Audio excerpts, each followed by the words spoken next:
Karena merasa haus, beliau meminum air sungai tersebut sampai habis. Namun rasa dahaganya tak kunjung surut. Maka Syekh Nawawi bersama teman-temannya beramai-ramai pergi ke laut, dan air laut pun diminumnya seorang diri hingga mengering.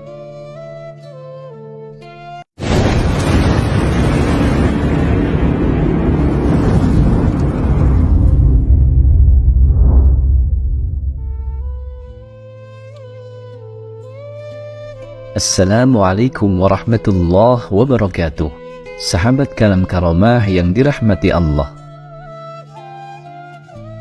Pada video kali ini, kita akan bahas sejarah hidup Syekh Nawawi Al-Bantani, sang maha guru sejati. Nama lengkapnya adalah Abu Abdul Mu'ti Muhammad Nawawi bin Umar bin Arabi bin Ali Al-Jawi Al-Bantani. Beliau lebih dikenal dengan sebutan Muhammad Nawawi Al-Jawi Al-Bantani. Beliau lahir pada tahun 1230 Hijriah atau 1815 Masehi dan wafat pada tahun 1314 Hijriah atau 1897 Masehi. Lahir dengan nama Muhammad Nawawi bin Umar bin Arabi. Ulama besar ini hidup dalam tradisi keagamaan yang sangat kuat.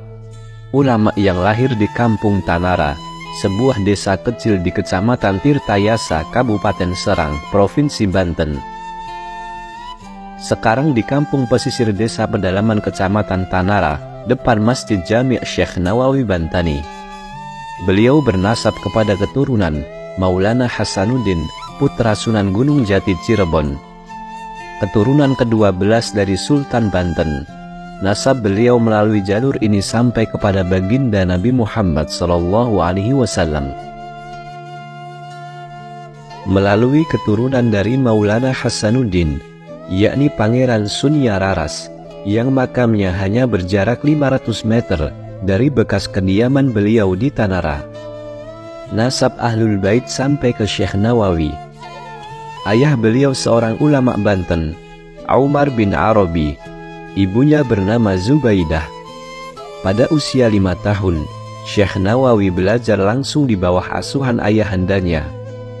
Di usia yang masih kanak-kanak ini, beliau pernah bermimpi bermain dengan anak-anak sebayanya di sungai.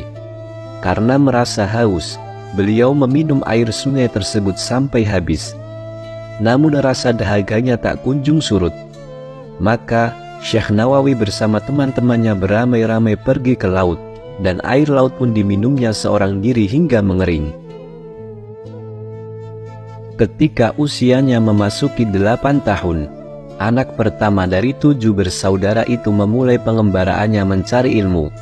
Tempat pertama yang dituju adalah Jawa Timur.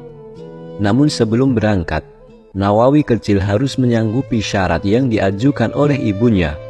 Kudoakan dan kurestui kepergianmu mengaji dengan syarat jangan pulang sebelum kelapa yang sengaja kutanam ini berbuah.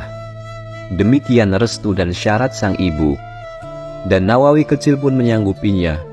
Maka berangkatlah Nawawi kecil menjalankan kewajibannya sebagai seorang muslim, yaitu menuntut ilmu. Setelah 3 tahun di Jawa Timur, beliau pindah ke salah satu pondok di daerah Cikampek, Jawa Barat, khusus belajar lughah atau bahasa, beserta dengan 2 orang sahabatnya dari Jawa Timur.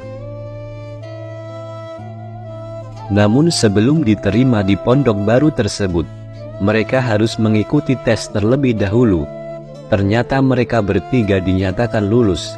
Namun menurut kiai barunya ini, pemuda yang bernama Nawawi tidak perlu mengulangi mondok. Nawawi, kamu harus segera pulang karena ibumu sudah menunggu, dan pohon kelapa yang beliau tanam sudah berbuah.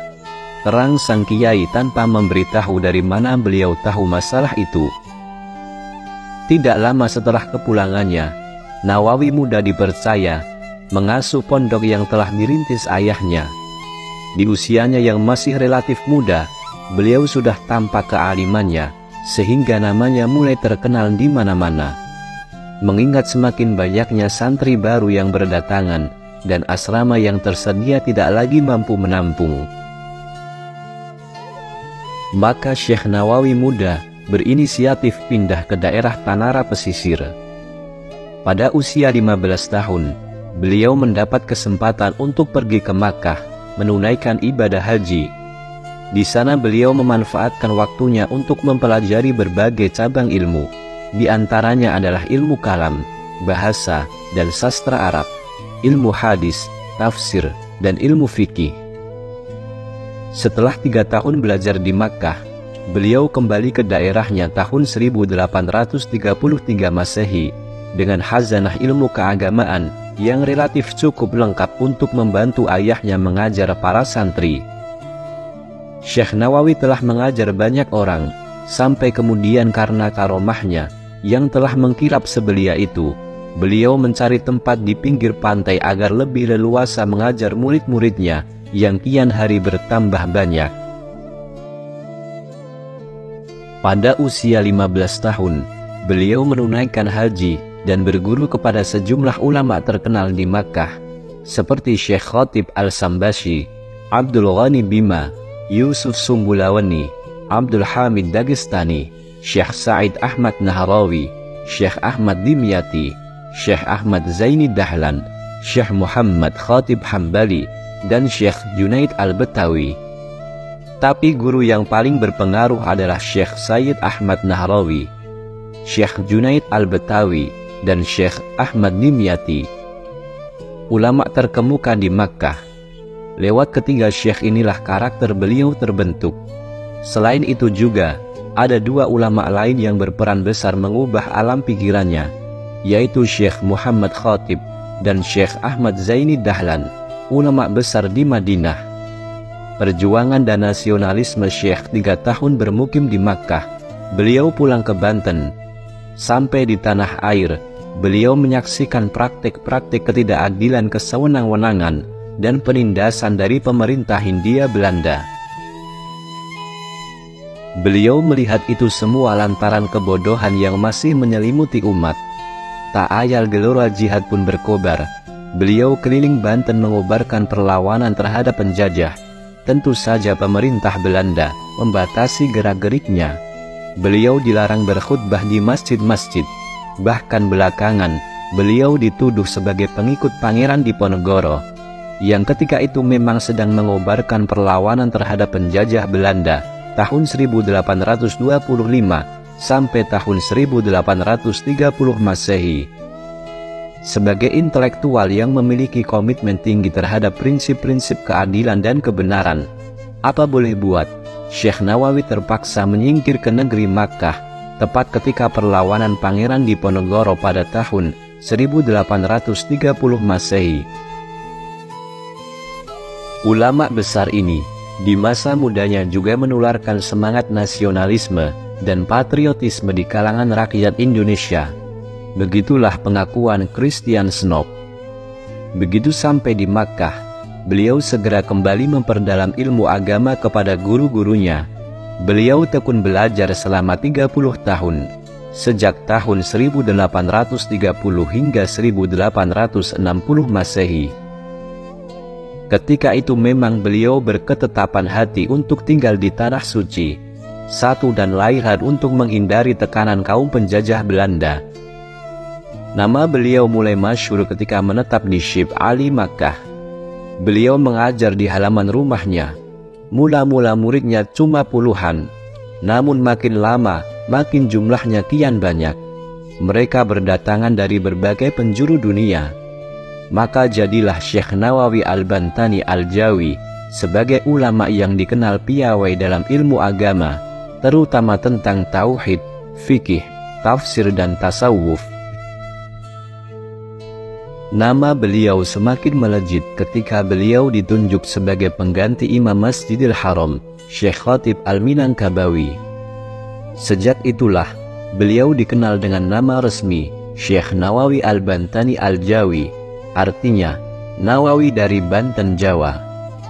Piawai dalam ilmu agama masyhur sebagai ulama, tidak hanya di kota Makkah dan Madinah saja beliau dikenal, bahkan di negeri Mesir, nama beliau masyhur di sana. Itulah sebabnya ketika Indonesia memproklamirkan kemerdekaannya, Mesir negara yang pertama-tama mendukung atas kemerdekaan Indonesia. Syekh Nawawi Banten sebagai maha guru sejati, Syekh Nawawi masih tetap mengobarkan nasionalisme dan patriotisme di kalangan para muridnya yang biasa berkumpul di perkampungan Jawa di Makkah.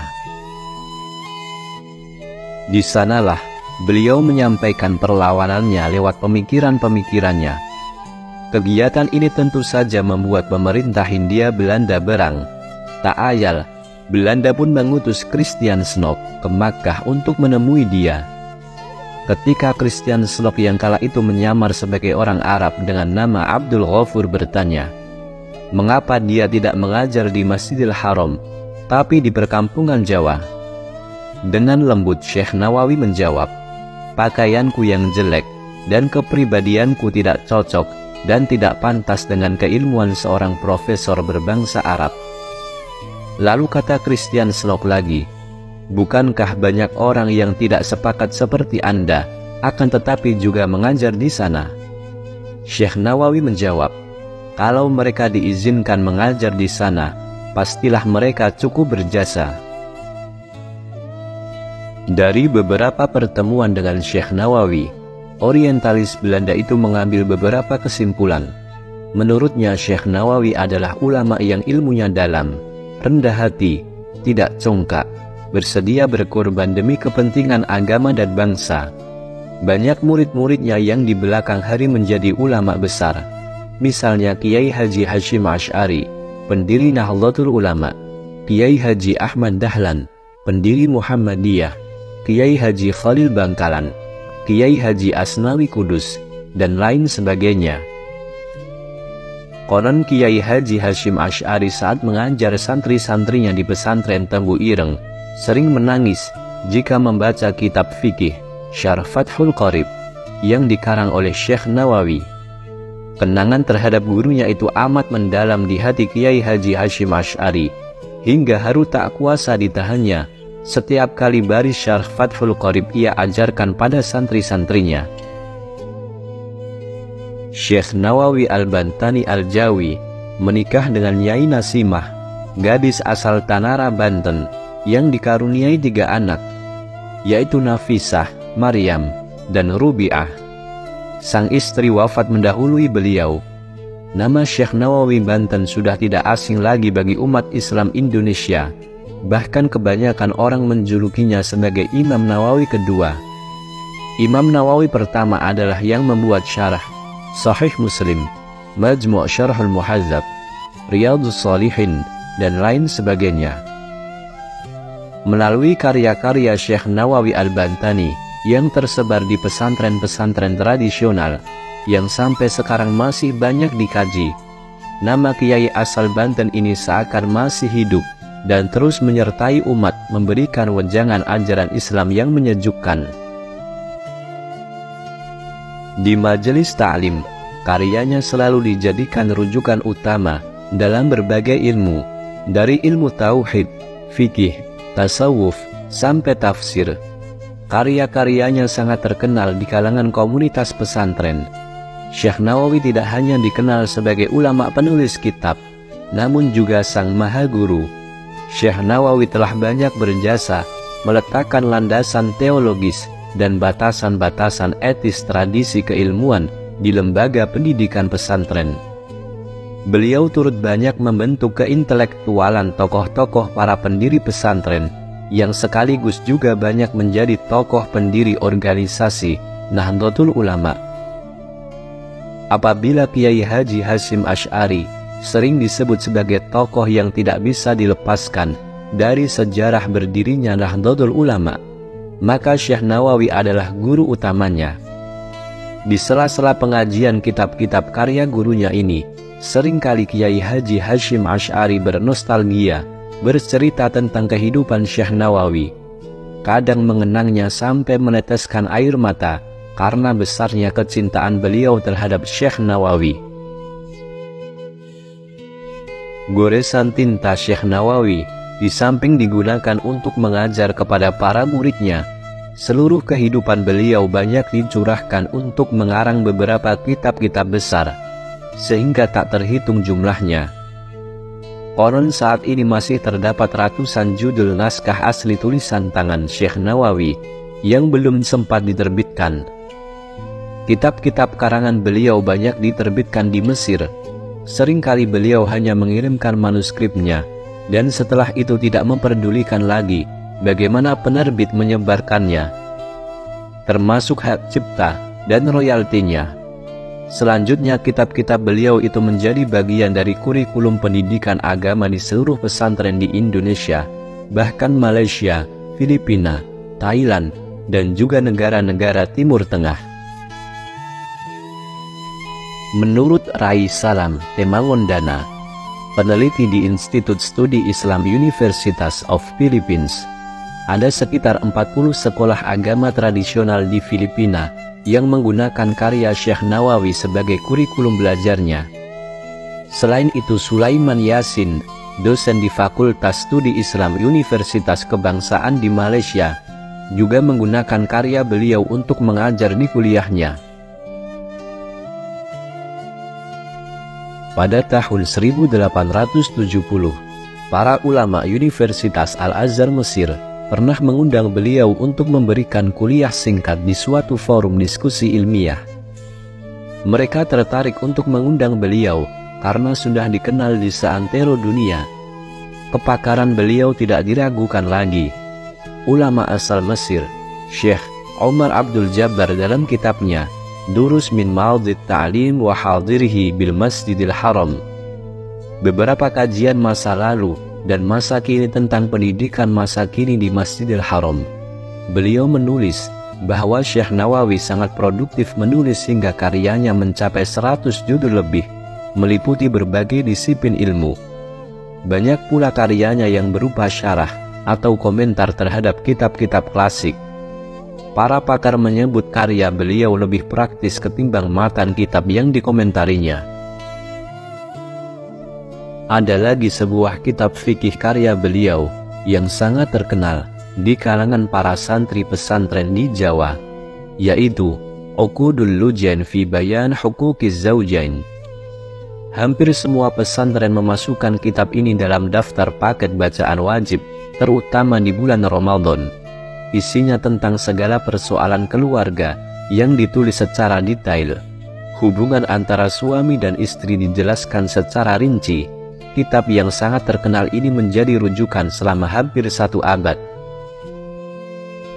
Syekh Nawawi Al-Bantani adalah sosok yang sangat banyak memiliki karomah dari Allah. Pada suatu malam, Syekh Nawawi sedang dalam perjalanan dari Makkah ke Madinah. Beliau duduk di atas sekedup unta atau tempat duduk yang berada di punggung unta. Dalam perjalanan di malam hari yang gelap gulita, beliau mendapat inspirasi untuk menulis, dan jika inspirasinya tidak segera diwujudkan, maka akan segera hilang dari ingatannya.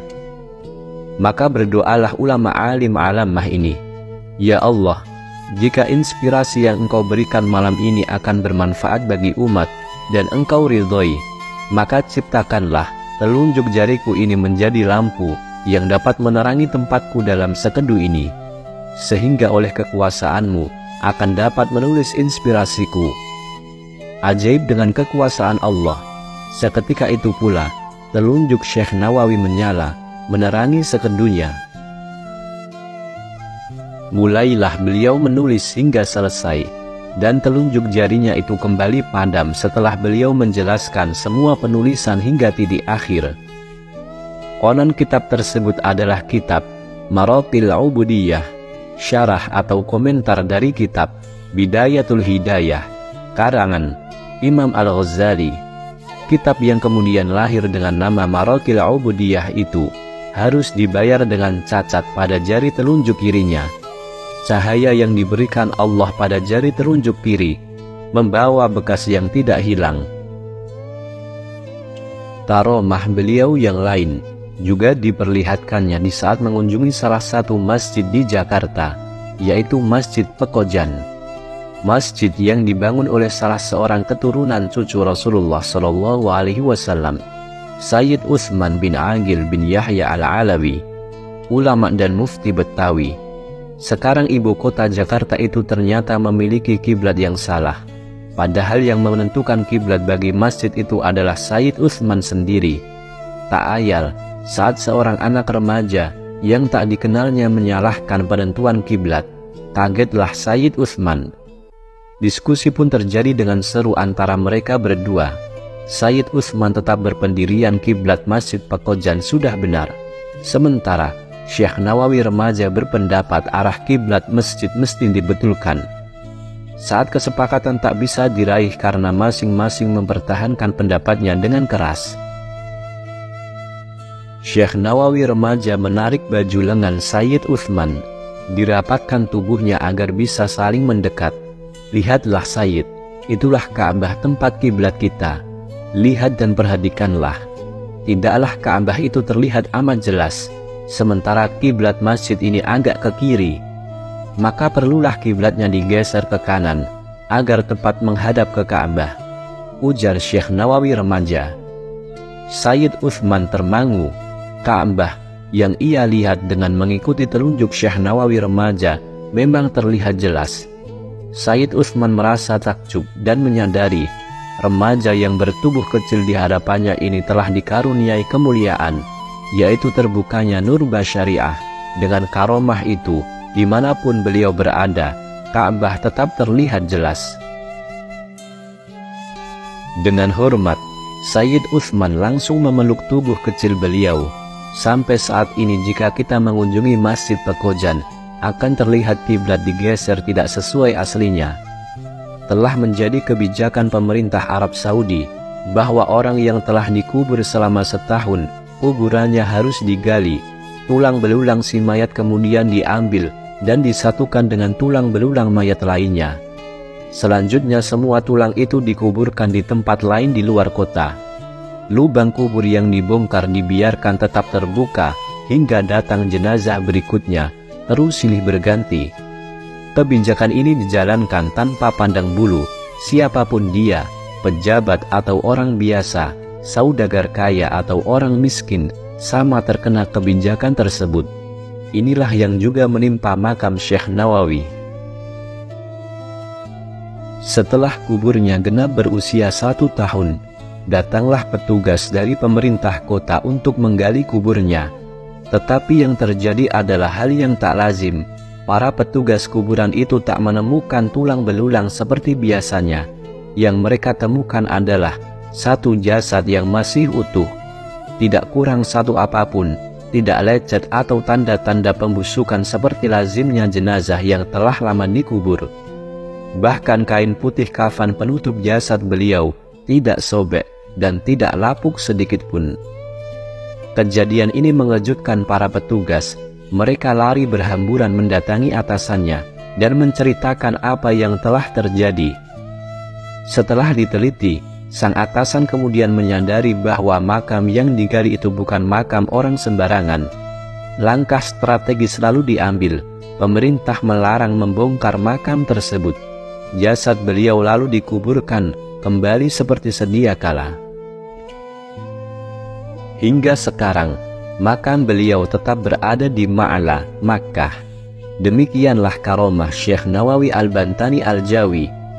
Tanah dan organisme yang hidup di dalamnya sedikit pun tidak merusak jasad beliau. Kasih sayang Allah Ta'ala berlimpah pada beliau. Karomah Syekh Nawawi yang paling tinggi akan kita rasakan saat kita membuka lembar demi lembar tafsir Munir yang beliau karang.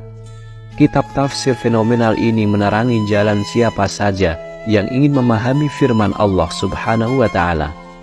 Begitu juga dari kalimat-kalimat lugas kitab fikih Kasyifatus Saja yang menerangkan syariat. Begitu pula ratusan hikmah di dalam kitab Nasaihul Ibad serta ratusan kitab lainnya yang akan terus menyirami umat dengan cahaya abadi dari buah tangan beliau. Masa selama 69 tahun mengabdikan dirinya sebagai guru umat Islam telah memberikan pandangan-pandangan cemerlang atas berbagai masalah umat Islam. Syekh Nawawi wafat di Makkah pada tanggal 25 Syawal 1314 Hijriah atau 1897 Masehi. Namun ada pula yang mencatat tahun wafatnya pada tahun 1316 Hijriah atau 1899 Masehi. Makamnya terletak di makam Ma'la di Makkah. Makam beliau bersebelahan dengan makam anak perempuan dari Sayyidina Abu Bakar As-Siddiq, Asma binti Abu Bakar As-Siddiq. Ada kisah sedih tentang pembantaian keluarga Syekh Nawawi oleh kaum radikal. Kisah ini diceritakan oleh keturunan dari keluarga Syekh Nawawi Al-Bantani yang berhasil lolos dari kejaran kaum radikal. Beliau adalah Kiai Haji Tobari Syadzili. Berikut adalah sedikit kisah pembantaian tersebut. Pada zaman dahulu di kota Makkah, keluarga Syekh Nawawi bin Umar Al-Bantani, mu'alif kitab pun tidak luput dari sasaran pembantaian kaum radikal. Ketika salah seorang keluarga beliau sedang duduk memangku cucunya, kemudian gerombolan kaum radikal datang memasuki rumahnya tanpa diundang dan langsung membunuh dan membantainya hingga tewas. Darahnya mengalir membasahi tubuh cucunya yang masih kecil yang sedang dipangku oleh beliau. Sedangkan keluarganya yang lain, terutama golongan yang laki-laki, dikejar-kejar oleh gerombolan radikal untuk dibunuh. Alhamdulillah, mereka semua selamat sampai ke Indonesia dengan cara menyamar sebagai perempuan. Sobat Kalam Karomah yang dimuliakan Allah, Syekh Nawawi Al-Bantani Al-Jawi memiliki jasa-jasa bagi dunia internasional dan Indonesia. Yang pertama, Syekh Nawawi Al-Bantani adalah satu dari 3 ulama Indonesia yang mengajar di Masjidil Haram di Makkah Al-Mukarramah pada abad ke-19 dan awal abad ke-20. 2 yang lain ialah muridnya, Syekh Ahmad Khatib Minangkabau dan Kiai Mahfud Tirmas. Hal ini menunjukkan bahwa keilmuannya sangat diakui tidak hanya di Indonesia, melainkan juga di semenanjung Arab.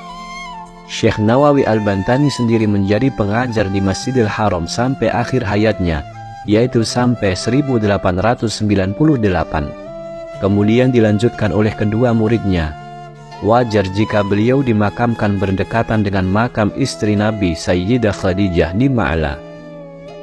Yang kedua, Syekh Nawawi Al-Bantani mendapat gelar Sayyidu Ulama Al-Hijaz, yang berarti sesepuh ulama Hijaz, atau guru dari ulama Hijaz, atau akar dari ulama Hijaz. Yang menarik dari gelar di atas adalah beliau tidak hanya mendapatkan gelar Sayyidul Ulama Al-Indonesia, sehingga bermakna bahwa kealiman beliau diakui di semenanjung Arabia, apalagi di tanah airnya sendiri. Selain itu, beliau juga mendapat gelar Al-Imam wal Fahmu Al-Mudaqqiq, yang berarti tokoh dan pakar dengan pemahaman yang sangat mendalam. Yang ketiga, pada tahun 1870, Syekh Nawawi Al-Bantani diundang para ulama Universitas Al-Azhar Mesir dalam sebuah seminar dan diskusi sebagai apresiasi terhadap penyebaran kitab-kitab beliau di Mesir. Ini membuktikan bahwa ulama Al-Azhar mengakui kepakaran dan kealiman Syekh Nawawi Al-Bantani. Yang keempat, paling tidak terdapat 34 karya Syekh Nawawi yang tercatat dalam Dictionary of Arabic Print Book. Namun beberapa kalangan lainnya malah menyebut karya-karyanya mencapai lebih dari 100 judul, meliputi berbagai disiplin ilmu seperti tauhid, ilmu kalam, sejarah, syariah, tafsir dan lainnya. Sebagian karyanya tersebut juga diterbitkan di Timur Tengah. Dengan kiprah dan karya-karyanya ini, menempatkan dirinya sebagai alim terpandang di Timur Tengah, lebih-lebih di Indonesia. Yang kelima, kelebihan dari Syekh Nawawi Al-Bantani Al-Jawi adalah bisa menjelaskan makna terdalam dari bahasa Arab, termasuk sastra Arab, yang sulit dipahami melalui syarah-syarahnya. Bahasa yang digunakan Syekh Nawawi memudahkan pembaca untuk memahami isi sebuah kitab. Wajar jika syarah Syekh Nawawi menjadi rujukan, karena dianggap paling otentik dan paling sesuai maksud penulis awal. Bahkan di Indonesia dan beberapa negara lain, syarah Syekh Nawawi paling banyak dicetak, yang berarti paling banyak digunakan dibandingkan dengan buku yang terbit tanpa syarah atau komentarnya. Yang keenam, dalam konteks Indonesia, Syekh Nawawi merupakan tokoh penting yang memperkenalkan dan menancapkan pengaruh teologi Asy'ariyah. Teologi ini merupakan teologi jalan tengah antara teologi Qadariyah, bahwa manusia mempunyai kebebasan mutlak, dengan teologi Jabariyah, yang menganggap manusia tidak mempunyai kebebasan untuk berbuat baik atau berbuat jahat. Yang ketujuh, cara berpikir jalan tengah ini kemudian diadopsi dengan baik oleh Nahdlatul Ulama. Karena itu banyak kalangan yang berpandangan bahwa NU merupakan institusionalisasi dari cara berpikir yang dianut oleh Syekh Nawawi Al-Bantani. Apalagi pendiri NU Kiai Haji Hasyim Asy'ari merupakan salah satu murid dari Syekh Nawawi Al-Bantani. Yang kedelapan, dalam konteks penjajahan, Syekh Nawawi Al-Bantani berpendapat bahwa bekerja sama dengan penjajah Belanda adalah haram hukumnya. Karena itu murid-murid Syekh Nawawi Al-Bantani merupakan bagian terpenting dari sejarah perjuangan memperebutkan kemerdekaan Indonesia. Pemberontakan petani Banten di abad 18 yang sangat merugikan Belanda, misalnya, merupakan salah satu contoh dari karya murid Syekh Nawawi. Karena itu wajar jika Syekh Nawawi menjadi salah satu objek mata-mata Christian Snow. Yang kesembilan, berdasarkan penelitian Martin van Roon, Indonesianis dari Belanda, setelah mengadakan penelitian di 46 pesantren terkemuka di Indonesia, ia berkesimpulan bahwa 42 dari 46 pesantren itu menggunakan kitab-kitab yang ditulis Syekh Nawawi Al-Bantani. Menurut Martin, sekurang-kurangnya 22 karangan Syekh Nawawi yang menjadi rujukan di berbagai pesantren di Indonesia. Sobat Kalam Karomah yang dimuliakan Allah, itulah sejarah dan jasa-jasa Al-Allamah Syekh Nawawi Al-Bantani Al-Jawi. Jangan lupa like, share, dan subscribe jika ini bermanfaat. Wallahu a'lam bishawab. Wassalamualaikum warahmatullahi wabarakatuh.